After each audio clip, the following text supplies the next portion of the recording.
The moment I realized I wasn't alone, I was standing in the safest room of my house, locked door, lights on, phone in my hand, doing everything right. That's the part no one believes at first. When you hear "home alone," you picture quiet. Control. The comfort of knowing every sound, every creak, every shadow belongs to you. You imagine a house that behaves the way it always has. You imagine safety. I did too. Until the house did something it had never done before. It started with a sound so small I almost laughed at myself for noticing it. Not a bang. Not footsteps. Just a soft, deliberate shift, like weight being adjusted somewhere it shouldn't have been. The kind of noise you write off because acknowledging it would mean admitting something was wrong. I told myself it was the heater. I told myself it was the house settling. I told myself anything that would let me stay calm. Because once you accept that something is off, you can't unaccept it. The police later told me there was no evidence anyone had been inside. They said the locks were intact. The windows untouched. The alarm system never triggered. According to them, I had been completely alone the entire time. But then why did every room feel watched? Why did the air feel heavier the longer I stayed still? Why did the silence stop sounding empty, and start sounding patient? There's a moment, when you're home alone, where you become aware of how loud your own breathing is. How every movement echoes just a little too much. How the walls seem closer than they did before. That's when your instincts start whispering things you don't want to hear. I tried to drown them out. I turned the TV up. I checked my phone. I paced the living room, pretending everything was normal. That's when I noticed the detail I still can't explain. Something in the house had changed, but not enough to point at. A door I didn't remember opening was cracked. A light felt dimmer than it should have been. A hallway seemed longer when I looked down it. Nothing dramatic. Nothing obvious. Just enough to make my stomach tighten. I remember thinking, if something was really wrong, I'd know. I remember thinking, I'm overreacting. I remember thinking, I'm safe. That thought lasted exactly 3 seconds. Because right then, clear as day, close enough to feel, I heard breathing that wasn't mine. Not loud. Not rushed. Just slow. Calm. Controlled. Like whoever, or whatever, was inside my house had no reason to hurry. That's when the truth hit me in a way that felt physical, like a blow to the chest. Being home alone doesn't mean no one else is there. It just means you're the only one who hasn't been warned yet. And by the time you realize it, something has already decided you were never as safe as you thought. Before that night, my life was painfully ordinary, and I liked it that way. My name doesn't matter. What matters is that I was the kind of person who found comfort in routine. I worked a steady job, paid my bills on time, and spent most of my evenings doing nothing more exciting than reheating leftovers and watching whatever series I was halfway through. I wasn't reckless. I wasn't paranoid. I wasn't someone who went looking for trouble or mystery. I liked quiet. I trusted familiar places. That night, I was home alone by choice. It was a weeknight, just after 9 p.m., the kind of hour where the world outside feels like it's already winding down. My neighborhood was calm, rows of identical houses, soft porch lights glowing, the occasional car passing by with tires whispering against the pavement. No parties. No noise. No reason to be alert. I double-checked the locks earlier out of habit, not fear. Front door locked. Back door locked. Windows shut. Curtains drawn. Everything exactly as it should be. I remember feeling a small sense of relief once I'd finished, like I'd sealed myself into a quiet, controlled bubble. Inside, the house felt warm and familiar. Lamps cast soft pools of light across the living room. The TV played quietly in the background, more for company than entertainment. I'd kicked off my shoes, curled up on the couch, phone resting in my hand as I half watched, half-scrolled. My mood was calm. Comfortable. Slightly tired, but in a good way. Being home alone had always felt like a luxury to me. No expectations. No conversations. No interruptions. Just space to exist without performing for anyone else. I remember thinking how rare it felt to have a night like that, no plans, no stress, no responsibilities pressing down on me. I got up at one point to grab a drink from the kitchen, moving through the house without even turning on additional lights. I knew every step by heart. The creak near the hallway. The cool tile under my feet. The soft hum of the refrigerator. All of it was reassuring in its familiarity. I paused at the kitchen counter, sipping slowly, listening to the steady rhythm of the house. Pipes ticking. Air circulating. Normal sounds. Safe sounds. If you had asked me then whether I felt afraid, I would have laughed. There was nothing to be afraid of. I wasn't waiting for anyone. No one knew I was alone that night. Nothing unusual had happened earlier in the day. I remember checking the time, 9:17 p.m., and thinking I'd probably head to bed early. Another normal workday waited in the morning. Another predictable routine. Another safe, uneventful night. I turned off the kitchen light and headed back to the living room, passing the hallway without a second glance. Doors were closed the way I always kept them. Everything looked untouched. Exactly how I'd left it. That's the part that still messes with me. Because when people tell stories like this, they usually say there was a bad feeling from the start. A sense of dread. A warning sign they ignored. There wasn't. I felt safe. Completely. The house felt like it always had, solid, quiet, protective. A place where nothing bad could reach me. A place where silence meant peace, not threat. And that's why what happened next worked so well. Because whatever changed that night didn't step into chaos. It stepped into comfort. And it waited for me to believe, just a little longer, that I was truly alone. At first, nothing happened, and that was the problem. I settled back into the couch, letting the TV murmur in the background while my phone glowed softly in my hand. The house felt the same. Looked the same. But there was a subtle shift I couldn't put a finger on, like a room you've entered hundreds of times suddenly feeling unfamiliar. I told myself I was just tired. That's when I noticed the silence between sounds. The TV paused for a commercial, and for a split second the house went completely quiet. Not peaceful quiet. Expectant quiet. The kind that feels like it's pressing in on your ears. I became uncomfortably aware of my own breathing, of the way the air seemed to settle heavier around me. Somewhere deeper in the house, there was a faint noise. It wasn't loud enough to identify. Just a soft click, like plastic tapping against plastic. I froze, thumb hovering over my phone screen. The sound didn't repeat. The TV resumed, and I let out a breath I didn't realize I'd been holding. Old house, I muttered.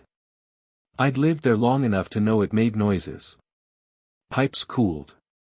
Wood shifted. Nothing unusual. Still, I turned the volume up a notch. A few minutes later, the temperature changed. Not drastically, just enough for me to notice. The room felt cooler, despite the thermostat being set exactly where it always was. Goosebumps rose along my arms. I rubbed them absently, more annoyed than afraid. I stood to grab a blanket from the hallway closet. As soon as I stepped into the hallway, the unease sharpened. The light seemed dimmer than before, casting longer shadows that pooled at the corners of the floor. The air smelled different too, not bad, just stale, like a room that hadn't been opened in a while. I paused, scanning the closed doors lining the hallway. Everything looked normal. I grabbed the blanket and headed back, but halfway down the hall I stopped again. I felt watched. Not in a dramatic way. There was no spike of terror, no racing heartbeat. Just a quiet awareness, like the sensation of being looked at from across a room. I turned slowly, checking behind me. Nothing. The hallway stretched back exactly as it always had. Empty. Silent. I laughed under my breath and shook my head, embarrassed. Get a grip, I told myself. Being alone too long does strange things to your head. Back in the living room, I wrapped myself in the blanket and tried to relax. The show played on, but I wasn't really watching anymore.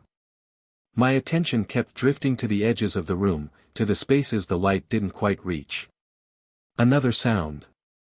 This one was clearer, a soft scrape, like something brushing lightly against the floor. It came from the direction of the hallway again. I muted the TV. The house seemed to lean into the silence. I waited. Nothing followed. No footsteps. No doors opening. Just the faint hum of electricity in the walls. I checked the time, 9:31 p.m. I stood up and walked the perimeter of the living room, checking windows. Locked.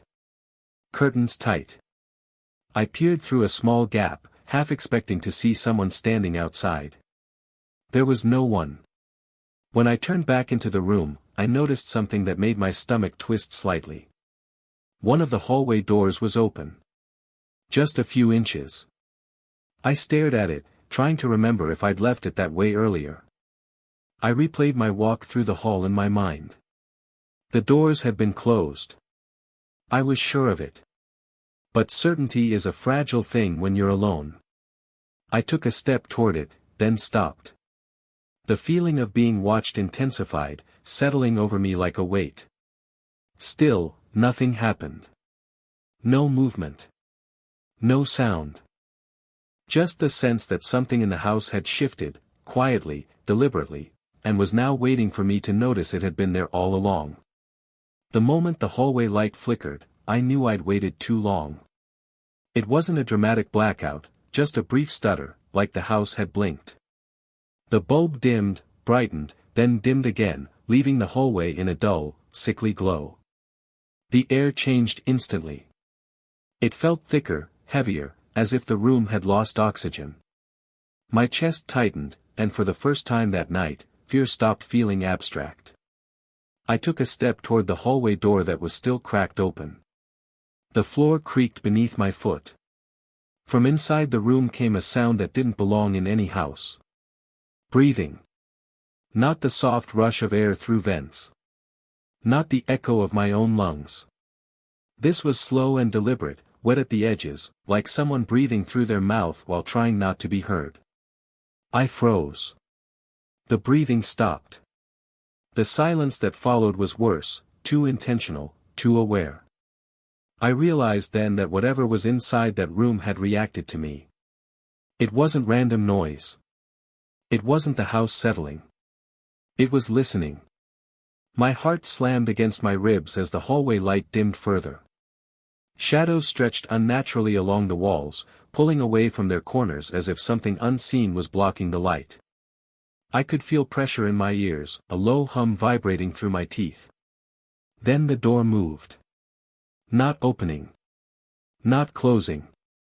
It shifted, just slightly, as if someone on the other side had leaned their weight against it. That's when panic hit, hot and immediate. Hello. I called out, my voice shaking despite my effort to steady it. The word barely left my mouth before the door creaked open another inch. Something inside the room blocked the light. I couldn't see details. Only a shape, tall, narrow, wrong.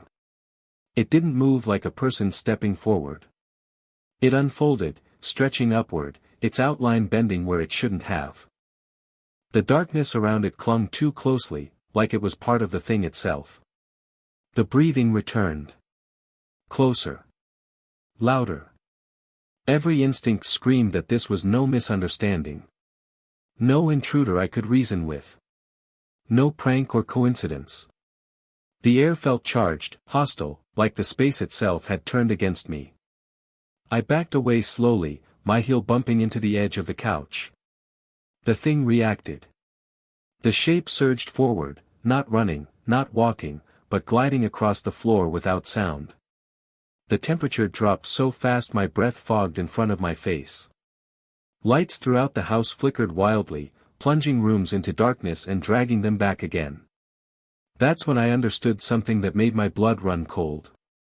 It hadn't just appeared. It had been there. The strange sounds. The open door. The feeling of being watched.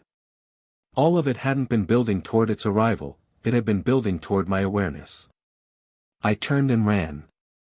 Behind me, the house erupted with noise. Furniture scraped. Walls groaned. The breathing became layered, overlapping, as if the thing had more than one chest drawing breath at once. I sprinted toward the living room, heart hammering, vision blurring. The lights died completely, throwing me into darkness so complete I lost all sense of direction. I slammed into a wall, pain exploding through my shoulder. Something brushed past me. Cold. Solid. I screamed and stumbled forward, realizing with horrifying clarity that this wasn't about scaring me away. It was closing distance. And for the first time that night, there was no doubt left to hide behind. I wasn't home alone. And whatever had revealed itself had no intention of letting me pretend otherwise for even one more second. I didn't think. I just ran. My feet slammed against the floor as I bolted through the living room, knocking into furniture I couldn't see, my hands outstretched and useless in the dark. Every breath burned. My heart was pounding so hard it felt like it might tear free from my chest. Behind me, the sound followed, no longer subtle, no longer patient. It moved fast now, scraping and sliding, too close to the ground and yet impossibly tall, like it was everywhere at once. I tripped over the edge of the rug and went down hard.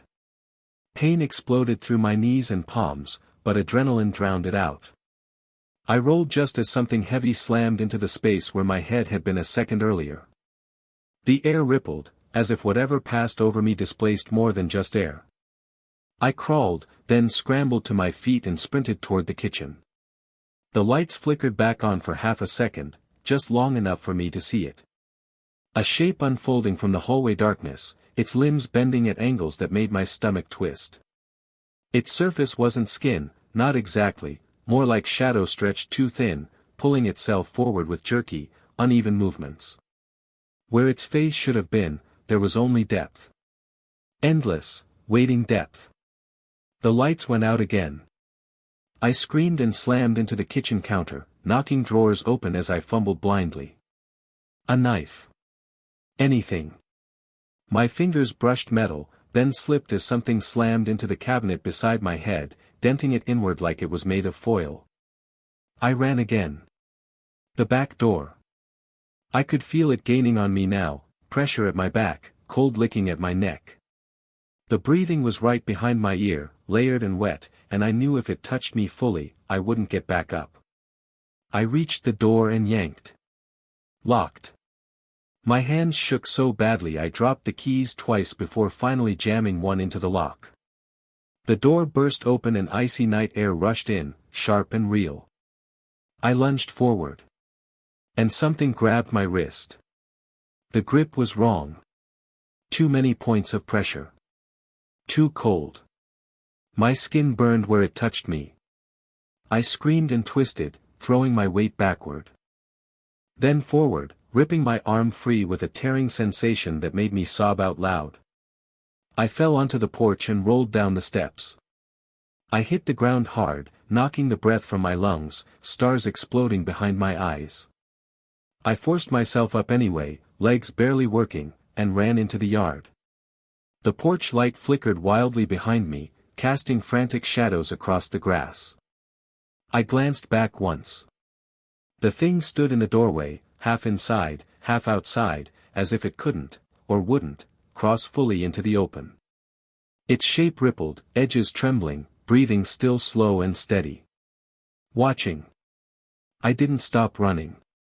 I sprinted barefoot down the street, screaming for help, banging on doors until lights finally came on and someone pulled me inside. Warm hands. Human voices. The sound of a phone dialing emergency services. Only then did my legs give out. As I collapsed onto the floor, shaking uncontrollably, I realized something that made my blood run cold all over again. The thing hadn't chased me because it was desperate. It had chased me because it knew exactly how close it could get. And still let me escape. The police arrived less than 10 minutes later, though it felt like hours had passed by the time the flashing lights washed over the living room walls of my neighbor's house. An officer wrapped a blanket around my shoulders and kept asking me to breathe slowly, to focus on his voice. I tried, but my hands wouldn't stop shaking. Every time I closed my eyes, I saw the doorway. The shape. The way it had stopped just short of crossing the threshold. 2 officers went back to my house with flashlights and body cameras. They found nothing. No forced entry.